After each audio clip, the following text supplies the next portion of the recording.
Dear students, in the previous class we had discussed about electric current, that is the rate of flow of charges.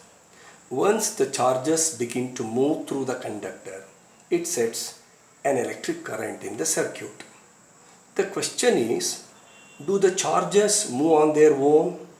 If not, what makes the charges to move? To understand this, let us consider few analogies. Here we have two objects, object A and object B. The temperature of object A is less and that of B is more. Heat flows from a region of higher temperature to a region of lower temperature. The direction of flow of heat is from higher temperature region to a region of lower temperature. In this diagram, the level of water is high in this tank and the level of water is low in the tank B. Here, water flows from higher level to lower level. Similarly, the ball which is placed at the top of the inclined plane rolls down to lower level because of the gravitational pull. So difference in the temperature makes or causes heat to flow. Difference in the level causes water or the ball to flow. Let us consider the flow of water once again. In this diagram, you can see the overhead tank and the sump. Water in the overhead tank possesses greater potential energy because of its position. Water, once the valve is opened, water begins to flow from overhead tank to sump. Dear students, how long does the water flow? Does water flow continuously? No. Once water in the tank gets emptied, the flow stops. So what arrangement we need to do to expect continuous flow? We use a pump for this purpose. So water in the overhead tank possesses greater potential energy.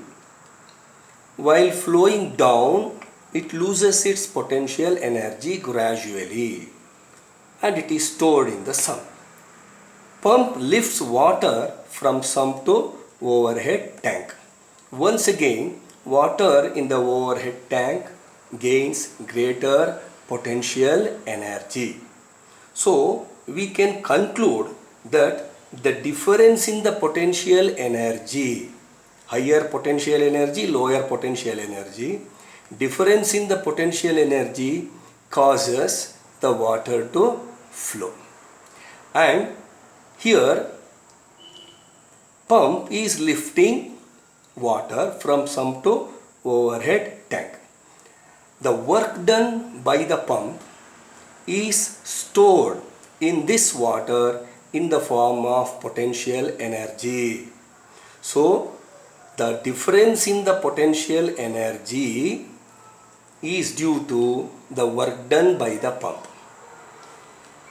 Students, we can conclude that difference in the potential energy causes the water to flow from overhead tank to sump, and this difference in the potential energy is maintained by the pump. So, in other words, we can say the work has to be done to maintain the potential difference, and the difference in the potential energy makes the water to flow.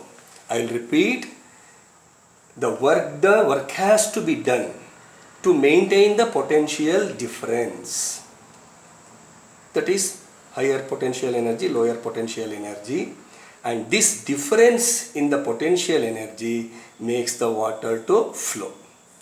So let us compare the flow of water with the flow of charges. In this diagram, we have a dry cell and a bulb, and this bulb is connected to a dry cell using conducting wires. In a dry cell, we have two regions. One is positive terminal and the other one is negative terminal. And this is the magnified image of the conductor. Students, you have already learned, that metals are good conductors of electricity.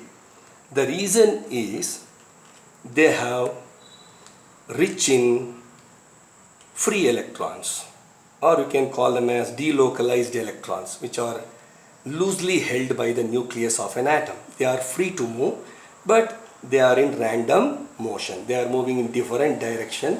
There is no specific direction. They are connected with the conducting wire. One more thing is, positive charge rich region is called higher electric potential and negative charge rich region is called lower electric potential. Similar to the water, which is having greater potential energy, flows down to the sun, charges also move from higher electric potential to lower electric potential. Positive charges move from higher electric potential to lower electric potential, and negative charges move from lower electric potential to higher electric potential. I repeat, positive charges move from higher electric potential to lower electric potential, and negative charges move from lower electric potential to higher electric potential. The direction of conventional current is the direction of the flow of positive charges. So we always consider the direction of flow of positive charges, not the direction of the flow of negative charges. Once they are connected through conducting wire, the positive charges, let us consider the positive charges only. The positive charges start moving from higher electric potential to lower electric potential. While flowing, they lose their energy. The energy gets transformed into heat energy or light energy here.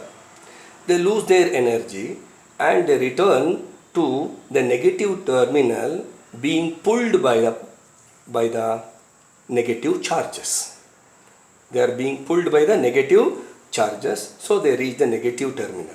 Once they reach the negative terminal, the chemical energy, the chemicals which are used in the dry cell, the chemical energy is spent to push these positive charges from lower electric potential to higher electric potential. Energy is spent, or you can say work has been done to push the positive charges from positive terminal to negative terminal to positive terminal by chemical energy, using chemical energy. Once they reach higher electric potential, they start flowing from higher electric potential to lower electric potential, similar to the flow of water. So they gain higher potential energy, they start flowing, they lose potential energy. Once again it is gained by the pump and reaches the overhead tank. Similarly, positive charges flow from higher electric potential to lower electric potential, and they gradually lose energy and they reach the lower electric potential by being pulled by the negative charges, and the chemical energy spent to push the positive charges from lower electric potential to higher electric potential, similar to the flow of water. Students, now let us conclude. The difference in the level makes the water to flow. So difference in the potential energy makes the charges to flow. They are one and same.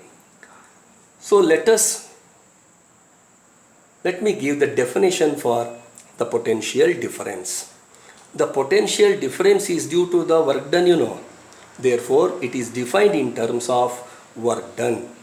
Potential difference between 2 points in an electric field is the amount of work done in bringing unit positive charge from one point to another point. I repeat the same once again. The potential difference between 2 points is nothing but the amount of work done in bringing unit positive charge from one point to another point in an electric field. Students, you have seen the dry cell. Here it is written, I am not able to show properly. Here it is written 1.5 volt. What does it mean? It is 1.5 volts is nothing but the potential difference between the 2 points is 1.5 volts. Okay, let us consider the formula. The potential difference between 2 points in an electric field is defined as the amount of work done in bringing unit positive charge from one point to another point. V is equal to W by Q. W is the work done and Q the quantity of charges transferred.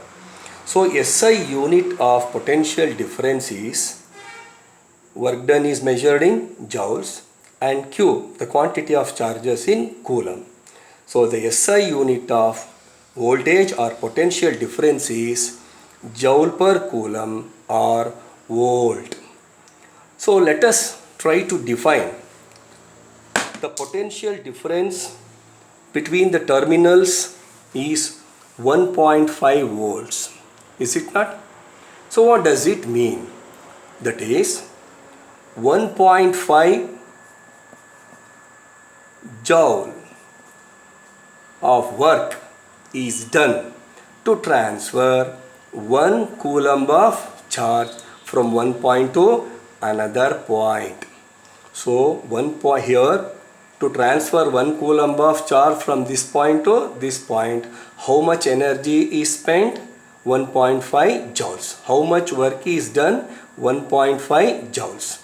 So it means the potential difference between 2 points is 1.5 volts, means 1.5 joules of work is done are required to transfer 1 coulomb of charge, that is 6.25 into 10 power 18 electrons from one point to another point. Similarly, you can define 9 volts, 1 volt, etc. Thank you, children.